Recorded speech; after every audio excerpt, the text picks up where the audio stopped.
สวัสดีค่ะขยับเข้ามาหน้าเต็ม แม่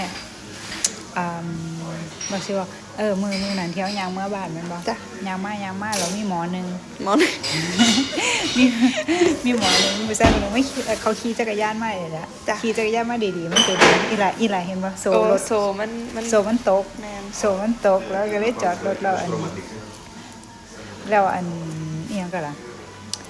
แล้วมันก็เลยจอดเอาโซ่คืน แมน แม่ก็เลยถามอีหลาว่าเอ้าโซ่มันเป็นหยังคือตกอีหลาวางเด้ โซบะเคง โซ่บ่เค็ง พอโชคดี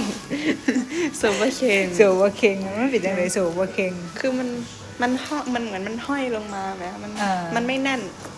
โซมันตรงอยู่จังสีนะเนาะแต่ว่าโซข้างล่างมันหลุดลงไปจังสี มันไม่อธิบายจังเลยมันไม่ตึง นั่นล่ะ มันไม่ตึง ใจกลางเขาเอิ้นมันบ่ตึง แต่กันคนอีสานเอิ้นว่า โซบะเคง มันบ่เค็งมันบ่ตึงเหมือนเราเอาเชือกไปขึงคือจะเอาทำราวตากผ้าใช่ไหม เคงบะเคงมีอยู่แขนเจะก่อนก็ไปดึงลงมา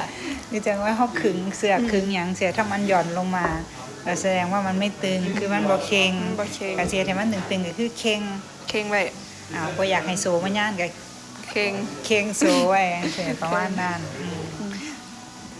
แหวงหัวไปใส่มื้อนี้เอาไปยังโซมันยังคือตกละโซมันโซบ่เค็งว่าติเค็งมากขอบคุณค่ะ